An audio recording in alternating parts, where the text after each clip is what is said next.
Since the passing of Akira Toriyama, Dragon Ball has been in a state of limbo with the manga going on hiatus and no plans for the foreseeable future until a convention later this month. One or two new projects will finally be announced, and folks are speculating that there will be a video game and potentially a new movie coming out. I saw the premiere of Dragon Ball Daima in the theater about a year ago. It was the last project that Toriyama worked on before his passing, so I really wanted to like it. After about a year, I've finally taken the time to sit down and watch all 20 episodes. And it sucks. Much as I hate to say it, Dragon Ball Daima is really, really fucking boring. It has all the energy of a retirement home. It shares the same premise as Dragon Ball GT, and it doesn't really do any better with those ideas.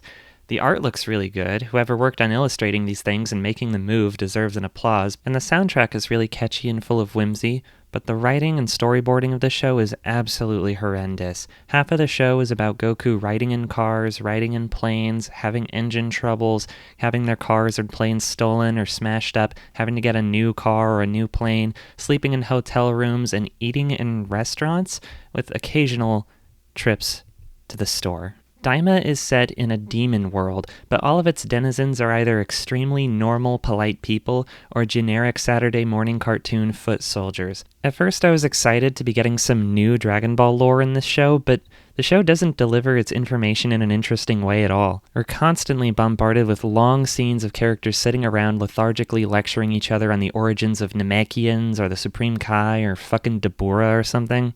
And some of the established lore gets retconned haphazardly for the sake of plot convenience, like when Piccolo forgets how to speak Namekian so they can't make a wish on the Dragon Balls without outside help, or this one witch character who reveals that she was the one who created Majin Buu instead of the wizard Bibidi. I'm not normally a stickler for power scaling. I tend to think that kind of thing is a waste of everyone's time, but Daima seems to have no rules whatsoever.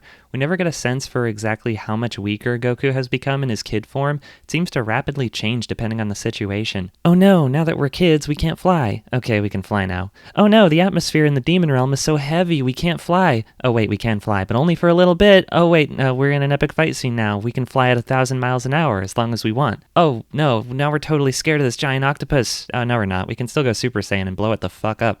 Nothing in the show presents any danger at all. What a fucking snooze fest, dude. I mean, sure, early Dragon Ball had no real threat for its first 50 episodes or so, but at least it compensated by being fun to watch. Even some of the filler episodes in that show were cool.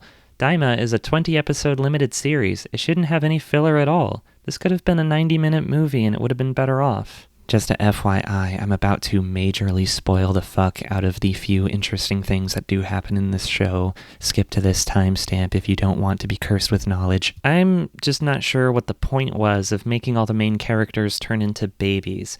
In Dragon Ball GT, the point was to nerf Goku so that he could go on adventures and struggle against less freakishly powerful enemies. And I've been told that was the logic here in Daima as well, to make a return to the series' roots. This is complete bullshit. Every episode features at least one brief action scene, as though they were meeting some kind of quota, but because of the aimless road trip structure, most of the fights end up being against total fodder that has no bearing on the narrative at all. Generic army dudes, generic bandits, generic weapon... And if that's not bad enough, the series ditches its road trip structure and goes right back to Dragon Ball Z scaled action halfway through. If Goku and Vegeta are supposed to be depowered, why does episode 12 show off Ultra Vegeta 1 flying at Mach speeds and cutting an ocean in half? And you know what's sad is that this was actually one of the highlights of the whole show for me. For a minute there, I thought the show was about to start getting really good, but my hopes were immediately thrown in the toilet after Vegeta's epic fight was punctuated by Attack of the Giant Mutant Dog and Baby. At the fourth time Goku and friends stayed in a hotel room, my eyes glazed over and I threw the show on 2x speed. God, I sound like such a hater. It's not all bad. It's not the worst thing I've ever seen. It's not the worst Dragon Ball show in the world.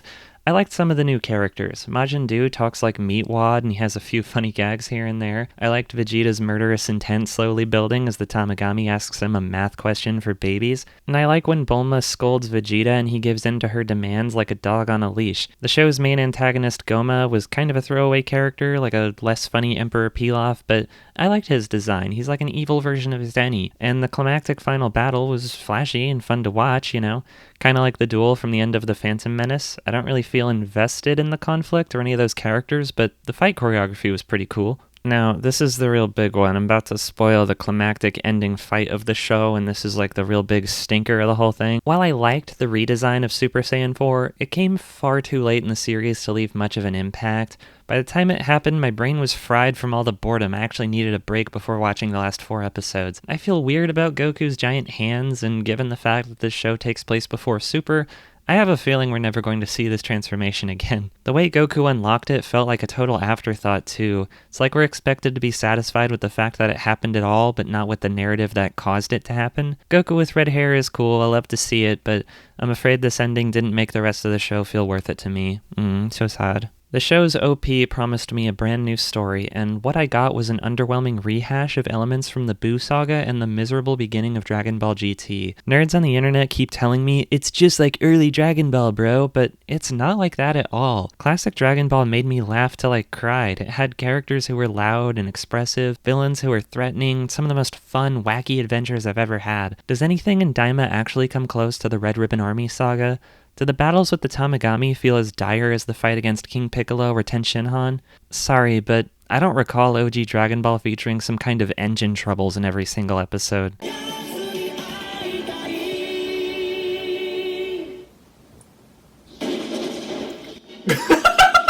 What drives me nuts, too, is that I just finished watching JoJo's Bizarre Adventure Part 3, and it reminded me why I enjoy shonen so much in the first place. That dopamine rush of watching the heroes trapped in an impossible situation only to turn the villain's plan completely on its head with an unexpected play that I never would have seen coming. There's nothing quite like it, and Daima had none of that energy whatsoever. I don't think it's because Dragon Ball as a concept is outdated or lame. I think it's a problem unique to this show. I'm not sure whose fault it is, but someone in charge of writing this show just lost sight of what the actual appeal of Dragon Ball was in the first place. And all these negative thoughts and feelings got me thinking about the absolute state of Dragon Ball right now as a franchise. The manga has been on hiatus for over a year, and they can't make any more of it because of idiotic copyright disputes. And the fandom is every bit as obnoxious as it's ever been. Perpetual arguments about what is and isn't canon have dominated the conversation since Daima released. Actually, Daima can't be canon because the deal with Kaioshin fusing with Kibito has been totally retconned and makes no sense. I don't know how to tell y'all this, but Toriyama himself and Toei, no one has ever made any official statements about what is or isn't canon. It's only fandom people talking about this shit. Like deep online fandom nerds. Like me! And since when does Dragon Ball contradicting itself suddenly mean one of its shows isn't canon? Toriyama's been contradicting himself since the original manga. What are y'all talking about? I just don't see why we should care about what is and isn't canon when Toriyama and Toei never seemed to care about that at all. Okay, you know what? This is just me bitching now. This isn't a review of Dragon Ball Daima anymore. I'm just gonna go all in on bitching about Dragon Ball and its fans. All of the memes about Goku's parenting need to die. No, he's not a horrible father, and no, he's not a great dad either. He's hardly a parent at all. He treats his kids equally to the rest of his friends. He's nice to them, he cares about their well-being, but does he prioritize them? Do his kids always come first? Fuck no. He stayed in outer space for a year when he could have come home right away. The most quality time he ever spent with Gohan was training with him to fight Cell in the time chamber. Goku has always had a tendency to come and go out of his friends' lives whenever he feels like it. He's a free spirit and a wild boy, and Chi-Chi never should have married this dude if she wanted a house husband. It's because of that people have been making jokes about Goku being a horrible father for years, and now the pendulum is starting to swing the other direction where people are saying because Goku is so kind and so tender with his kids and grandkid, that means he's actually a great dad. I really wish you guys would stop with the hyperbole and just come to the more neutral and correct stance, which is that Goku's not a bad parent or a good parent. He's not much of a parent at all. Chi-Chi was the one that raised the kids, not him. And you know, I would say Chi-Chi is totally justified in being angry at him all the time, if not for the fact that she willfully chose this dude to be her husband when he didn't even know what marriage was. Should have picked someone who was a little bit less of a himbo, babe. I'm sorry. To go on another tangent, as much as I love Dragon Ball Z Abridged, it has started to replace the original show in a lot of people's minds. I love it so much, I love it so dearly, I've watched it 1,000 times, don't get me wrong. I can understand preferring it over a rewatch of the actual show, but there is a growing number of fans who only know how to communicate by quoting jokes from DBZA, and I'm sorry, but it's gotten very tired. Hearing Nappa impressions has broached the death of comedy on the same level as nerds quoting Monty Python and the Holy Grail at each other, not to mention every third white guy's Borat impression. All I want out of Dragon Ball is some good comedy and some fun action. The classic series and DBZ were great because of those things. Dragon Ball Super has some of the funniest gags in the whole franchise, and the recent movies have had some of the most thrilling action to ever grace my eyeballs. The appeal of modern Dragon Ball, I feel, is getting to see familiar characters in unfamiliar situations. We all know and love Goku and all his friends. Seeing them come together again in Super after all those years of not having a Dragon Ball show coming out was kind of magical. It felt like seeing a lot of old family and friends for the first time in years and getting to catch up with them and see what they're up to. I've known this guy since I was 5, dude. I gush over scenes like Piccolo being on a first-name basis with Pan's teacher, or referring to himself as The Grill Master at family cookouts. I love seeing Vegeta share friendly competition with Goku and showing a bit of humility for once in his life. Getting to see how far he's come from being a snooty prick constantly proclaiming himself the Prince of all Saiyans. Because, he still is that, and he still retains his Saiyan pride, but, he's more mature, and that's really cool. I'm sorry for committing genocide, Kakarot. Please forgive me. Character development. The Dragon Ball franchise is one of those rare IPs that I would be comfortable with continuing forever, but it's on the verge of giving into franchise rot. Too many callbacks, too many stale ideas being reheated for a new generation.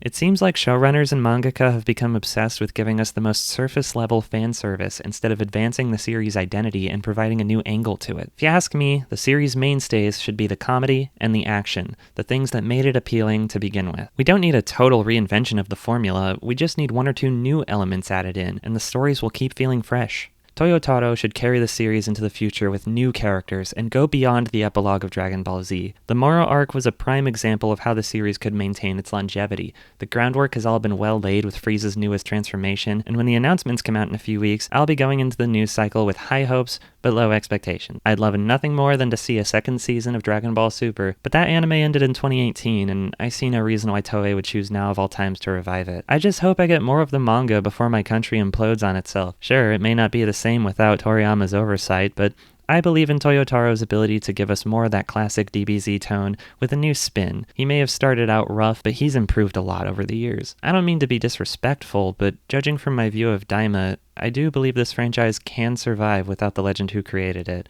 Just gotta remain hopeful that the new nerds in charge of this thing don't run it into the ground.